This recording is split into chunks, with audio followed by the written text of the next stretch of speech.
Okay guys, இன்னைக்கு மெலேஃபிக்கல் அச்சார் எப்படி செய்கிற முறையை தான் நான் காட்டி தர போகிறேன். அதுக்கு தேவையான பொருட்கள் என்னென்னு சொல்லி வாங்க பார்க்கலாம். அதுக்கு தேவையான பொருட்கள் என்னென்னு சொல்லி வந்து பார்த்தா, வெங்காயம் எடுத்துக்கிறேன், ஈச்சப்பழம் எடுத்துக்கிறேன், கொச்சுக்கா சில்லி பவுடர் எடுத்துக்கிறேன், சீனி எடுத்துக்கிறேன், பச்சை கொச்சுக்காய் எடுத்து கட் பண்ணி வச்சுக்கிறேன், கடுகு தூள், உப்பு தேசிக்காய், உப்புத்தூளோட வினாக்கிரி எடுத்துக்கிறேன். வினாக்கிரியில் வந்து ஆர்டிஃபிஷியலில் சில வினாக்கிரி வந்து வாசம் இருக்கும், அந்த சும்மா கேடாயின மாதிரி வாசம் வரும். இதில் நேச்சுரல் தான் எடுக்கணும், ஆர்டிஃபிஷியல் இல்லாமல் இது தான் எடுக்கணும். அடுத்து வந்து இங்கிட்டால் எடுத்துக்கிறேன். வெள்ளைப்பூடு பெரிய பெரிய பல்லில் வந்து 4 பல்லு வந்து பொடி பண்ணி எடுத்துக்கிறேன். கருவேப்பட்டை, கருவேப்போலை, ரம்பு இதுதான் எடுத்துக்கிறேன். இங்கிட்டால் பொருட்கள். அச்சாரில் வந்து நல்ல கலர் ஈக்கிறதுக்கு எடுத்துக்கிறேன். நல்லா ஜூஸியாக ஈக்கிற பழம் தான் எடுத்துக்கிறேன், பேக்கெட் பழம். அதில் தான் நல்லா ஈக்கும், அது தான் நான் பாவிக்கிறது. அதில் தான் நல்ல கலர் கிடைக்கும். இல்லாட்டி அந்த கோது மாதிரி நிற்கும். மிச்ச நேரம் போட்டு சுடு தண்ணியில் சரி போட்டு வைக்கணும் அச்சாருக்கு. இல்லாட்டி வினாக்கிரியை ஊற்றி வைக்கணும். ஒரு 2 ஹவர் போல் ஊற்றி வச்சா தான் இப்படி ஈக்கிறது வந்து சாஃப்டாக வரும். இது மாதிரி ஈக்கிறது எடுத்தேன்னு சொன்னால், நல்லா ஜூஸியாக ஈக்கிறத எடுத்தேன்னு சொன்னால் அச்சார் நல்ல கலர்ஃபுல் கிடைக்கும் உங்களுக்கு வீட்டில் செய்கிறதுக்கு. இதெல்லாம் எவ்வளோ சொல்லி இதை எடுத்துன்னா, இதில் எடுத்துக்கிறேன். வெங்காயம் 250 கிராம் க்ளீன் பண்ணி வச்சுக்கிறேன். ஈச்சப்பழம் 250 கிராம் எடுத்துக்கிறேன் க்ளீன் பண்ணி. கறிமிளகாவும் வந்து பெருசில் 300 கிராம் கறிமிளகா எடுத்து கட் பண்ணி வச்சுக்கிறேன். இதுதான் தேவையான பொருட்கள். இது ஒரு 5 சாணுக்கு 30 பேருக்கு இது தேவையான மாதிரி போதும் இன்ஷால்லா. அதை நான் செய்கிற முறை நான் காட்டுதார். நிறைய பேர் ரிக்வஸ்ட் பண்ணி ஸ்டார்ட் வீடியோ போடுறதுலேருந்து கேட்டிருந்தீங்க மெலேஃபிக்கல் எப்படி செய்கிறேன்னு சொல்லி. இன்ஷால்லா அதை நான் இப்போ காட்டி தர போகிறேன். வாங்க அதை எப்படி செய்கிற முறைன்னு சொல்லி பார்க்கலாம். ஸ்டார்ட்டில் ஈச்சப்பழத்தை நான் ஆட் பண்ணுறேன். ஈச்சப்பழத்தில் விதையெல்லாம் வந்து ரிமூவ் பண்ணி வச்சுக்கிறேன். விதையெல்லாம் ரிமூவ் பண்ண ஈச்சப்பழத்துக்கு 2 டேபிள் ஸ்பூன் அளவுக்கு சில்லி பவுடர் ஆட் பண்ணணும் ஸ்டார்ட்டில். அதுக்கப்புறம் சுகரை ஆட் பண்ணணும். சுகரும் ஒரு 100 கிராம் மாதிரி தான் சுகர் ஆட் பண்ணிக்கிறேன் ஸ்டார்ட்டில். கடுகு வந்து பவுடர் பண்ணிக்கிறேன். இதில் பிளெண்டரில் போட்டு பவுடர் பண்ணிக்கிறேன். இது அரைச்சொன்னு எடுக்கல. அரைச்சி எடுத்தேன்னு சொன்னால் கலர் மாறும். கடையில் இருக்கிற பேஸ்ட் எடுத்தேன்னு சொன்னால் அது கடுகு பேஸ்ட் இருக்குது. அது போட்டேன்னு சொன்னால் கலர் கொஞ்சம் கம்மியாகும். அதனால நான் இது வாஷ் பண்ணி காய வச்சு அது பிளெண்டரில் போட்டு இது பவுட்ரு பண்ணது தான். இது மண் ஒன்றும் இல்லாமல் பவுட்ரு பண்ணதில் அதில் 1 ஸ்பூன் தான் அதில் ஆட் பண்ணணும். இது கூட எடுத்துக்கிறேன் நான். கடுகுக்கு அப்புறம் வந்து வெள்ளைப்பூடு ஆட் பண்ணுறேன். அதுக்கப்புறம் கருவேப்பட்டை ஆட் பண்ணுறேன். கருவேப்பட்டை, ரம்பை, கருவேப்போலை இது போட்டதுக்கப்புறம் வினாக்கிரி அதுக்கப்புறம் ஆட் பண்ணணும்.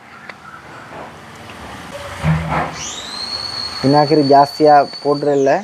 வினாக்கிரி போட்டு இப்போ இதை வச்சேன்னு சொன்னால், இப்போ எங்களுக்கு நாளை பவலையே சாப்பாடுன்னு சொன்னால் நைட்டில் போட்டு வச்சு அது அப்படியே வெங்காயமெல்லாம் வாஷ் பண்ணி இதுக்கு அதில் தண்ணி விட்டுரும். அதனால் வந்து திக்னஸாக தான் ஊற்றுறது.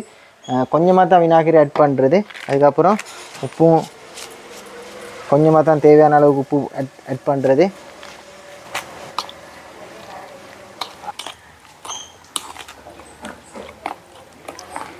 இது இப்படி பேஸ்ட்டாக செஞ்சுன்னு சொன்னால் இது ஃப்ரிட்ஜில் வச்சா ஒரு மாதம் வந்தாலும் வைக்கலாம். இது பேஸ்ட்டாக செஞ்சு வைக்கிறது உங்களுக்கு தேவையான மாதிரி எடுத்து யூஸ் பண்ணலாம். இதுக்கப்புறம் தேவையான மாதிரி போட்டு வெங்காயத்தையும் உப்பு தேசிக்காயும் இதையும் தான் போடணும். பச்சை வச்சுக்காயும் தேவையான மாதிரி போட்டு யூஸ் பண்ணலாம். இப்படி செஞ்சுன்னு சொன்னால் ஒன்றும் இதாகாது. இப்படி ஈக்குதுன்னு சொல்லி பார்ப்போம் செக் பண்ணி.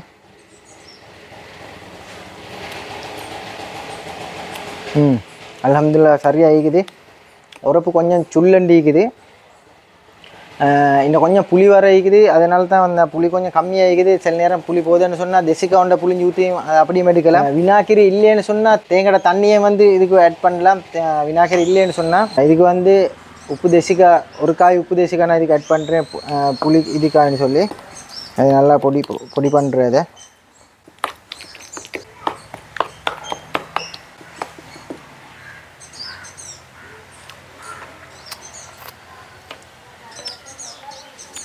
சட்டப்படி ஆகிக்குது மாஷா அல்லாஹ்.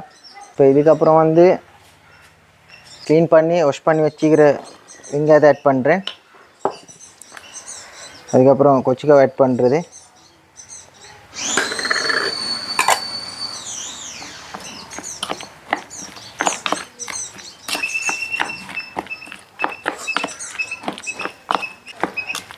நீங்கள் பார்த்துப்பீங்க நான் வினாக்கிரி கொஞ்சம் தான் ஆட் பண்ணுறேன். வினாக்கிரி ஆட் பண்ண வந்து பாருங்கள் எப்படி இதாக ஈக்குதுன்னு சொல்லி இருவிக்குதுன்னு சொல்லி.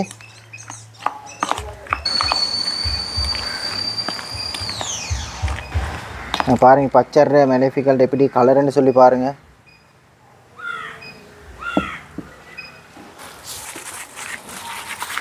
இப்போ இதை செஞ்சு கொண்டிருக்கிற நிலைமையிலையும் சாப்பாடு ஒன்று நைட் சாப்பாடு இருக்குது. நைட் சாப்பாடு 750 பேருக்கு சாப்பாடு இருக்குது. 4 சிக்கன் பிரியாணி கறிக்கோழியில் தான் அடிக்கிறேன். அது வந்து நாளைக்கு நைட் சாப்பாடு இருக்குது. 175 பேருக்கு நாளைக்கு சாப்பாடு. அது இங்கே காஞ்சனா ஹோட்டல் ஓனருடைய மாவட்ட சாப்பாடு தானே. அது இது ஒரு 30 பேருக்கு 5 சவனுக்கு தேவையான மாதிரி தான் நான் இப்போ உங்களுக்கு காட்டினதில் செஞ்சுக்கிறேன். வந்து எவ்வளோ எடுத்தேன்னு சொல்லி பார்த்தேன்னு சொன்னால் ஈர வெங்காயம் 250 கிராம் எடுத்துக்கிறேன். இது ஒரு 30 பேருக்கு 5 சவனுக்கு தேவையான மாதிரி தான் நான் உங்களுக்கு செஞ்சு தரேன். வீட்லேயே உங்களுக்கு ஈஸியான மெத்தடில் செஞ்சு கொடுத்து தானே இப்போ காட்டினேன். எவ்வளோன்னு சொல்லி பார்த்தா ஈர வெங்காயம் 250 கிராம், ஈச்சப்பழம் 200 கிராம், கடுகு ஒரு டேபிள் ஸ்பூனுக்கு கடுகு எடுத்துக்கிறேன். சீனி 50 கிராம், 100 கிராம் எடுத்தேன். ஒரு 75 கிராம் போட்டு தான் சீனி நான் போட்டேன். 2 டேபிள் ஸ்பூனுக்கு சில்லி பவுடர் ஆட் பண்ணேன். விநாகிரி போடலாம். அப்படி இல்லைன்னு சொன்னால் வீட்டில் தேங்காய் உடைச்ச போகிற தேங்காய் தண்ணியை ஊற்றலாம். இதுதான் தேவையான முக்கியமான இது. தேவையான அளவு உப்பு, அடுத்து உப்பு தேசிக்காய். இதுதான் தேவையான பொருட்கள். ஈஸியான முறையில் தான் இப்போ நான் உங்களுக்கு காட்டி தந்தேன். இப்போ நான் இது செஞ்சு கொண்டிருக்கிற கட்டத்தில் எனக்கு நைட் சாப்பாடு வீக்குது. ஒரு ரெசிபி கேட்குறது அதில் காட்டித்தரையில் சொல்லி தான் நான் இப்போ வேண்டிய மாதிரி டைம் எடுத்து நான் காட்டித்தரேன். 750 பேருக்கு தான் இது நான் போட்டுறது மசாலா. இல்லை 25 கிலோ 4 டம்முக்கு தான் செட் பண்ணி வச்சுக்கிறேன். 34க்கு இங்கிட்டால இதெல்லாம் கட் பண்ணி வச்சுக்கிறேன். இப்போ தான் ஃப்ரெஷ்ஷாக கொண்டு வந்து நைட் சாப்பாடு இப்போ தான் பொரிச்சு கொண்டிருக்கிற கோழியும் பாருங்கள். கோழி போட்டு பொரிஞ்சு கொண்டிருக்கிற பாரு காட்டிதான். வட்டலாப்பும் உரட்டி பிறக்கி எடுத்துக்கிறேன். பசாக்கு தான் தண்ணி வச்சுக்கிற வந்து பசாக்கு தண்ணி வச்சுக்கிறது. வட்டலாப்பம் ட்ரே தான் கப்பலில் இதில் போட்டுறது தான் வட்டலாப்பம் இதாக்கி வச்சுக்கிறேன். ட்ரிங்க்ஸ் 7 செட் பிளேட்டெல்லாம் ஏற்றி வச்சுக்கிறேன். இப்போ இதை கொண்டு வந்து இங்கிருந்து ஒரு 10 நிமிஷம் மாதிரி தான் போய்க்குது. ஹோலுக்கு டவுனில் தான் ஹோல் இருக்குது. பிளேட்டை ஏற்றி வச்சுக்குது. 7 செட் எல்லாம் போட்டுட்டு போகணும். இப்போ டைம் என்னன்னு சொன்னால் 2:30 மணி ஆகுது. இப்போ மசாலா போட்டு டைம் தான் இருக்குது. கொஞ்சம் உங்களுக்கு காட்ட வேண்டிய முறையில் நான் காட்டுறேன். இதை பார்க்க விருப்பமானவங்களை பாருங்கள். உங்கள்கிட்ட டைம் நான் எடுக்கிறதுக்கு விருப்பம் இல்லைன்னு சொன்னால் என்னாலும் இதே மசாலா போட்டு காட்டி கொண்டிருக்கிறேன்னு சொன்னால் டைம் என்ன கிடைக்கிற மாதிரி தான் இன்ஷால்லா நான் போடுறது வந்து மசாலா. உங்களுக்கு நிறைய ரெசிபி காட்டி தரத்துக்கு இன்ஷால்லா நான் ட்ரை பண்ணுறேன். டைம் இல்லாத தான் பிரச்சனை. அதுக்கு ஃப்ரீயாக இருக்கும்போது இன்ஷால்லா நான் காட்டி தரேன். இப்போ எனக்கு பிளேட்டை கூட இறக்குறது போய்த்து கொள்ளையில் அமைக்கு டிரைவரும் வரல. கோழிக்கு எடுத்துன்னு போய்த்து கூல் பாட்டிலெல்லாம் போடணும்.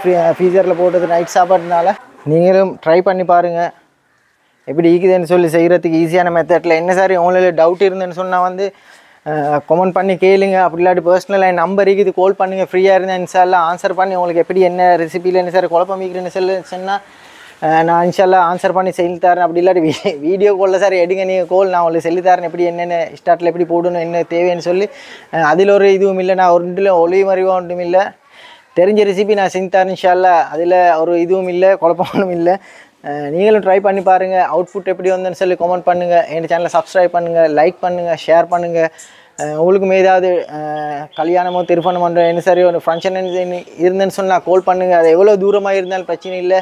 நான் எங்கே என்னாலும் வந்து செஞ்சு தரேன். நேரத்தோட புக் பண்ணி ஹோட்டலில் தான் நான் முன்னுரிமையாக கொடுக்கேன்னு சொன்னால் சில நேரத்தில் நான் ஒரே நாளில் 3 சாப்பாடு பவுல் சாப்பாடு 3 அப்படி எடுத்து செஞ்சுக்கிறேன். இப்போ அப்படி பெரிய லெவலில் செய்கிறதில்ல. எது சாப்பாடு ஒன்றாவது கிடைக்கிறோ அது சின்ன சாப்பாடு 100 பேராக இருந்தாலும் பரவாயில்ல, 1000 பேருக்கு இருந்தாலும் பரவாயில்ல. இன்ஷால்லா தார ஓட்டர் தான் நான் ஸ்டார்ட்டில் எடுக்கிறது பொறுப்பு. எடுத்து அதை செஞ்சு தரேன். தாட் ஓட்டர் முந்தி வாரம் அதை செஞ்சு தரேன். சில பேர் கோவிச்சு கொண்டு மீக்கிறாங்க எங்களோட ஓட்டரை வந்து செஞ்சு தரல அப்படின்னு சொல்லி. என்னையால் தூரத்துக்கு வந்து 2 ஹவர் அப்படி ட்ராவல் பண்ணி வந்து ரத்னபுரியில் அது மாதிரி இடத்துல போகிறேன்னு சொன்னால் நான் ஒரு சாப்பாடு தான் எடுக்கிறேன். நைட் சாப்பாடு நான் நைட் பவுண்டா பால் ஒரே நாளில் 2 சாப்பாடு எடுத்து ஈக்கும்போது நான் செஞ்சுக்கிறேன். ரத்னபுரியும் இன்னும் கூட 2 பால் சாப்பாடு செஞ்சுக்கிறேன். இங்காக்கியும் அனுப்பிக்கிறேன் ரத்னபுரிக்கு.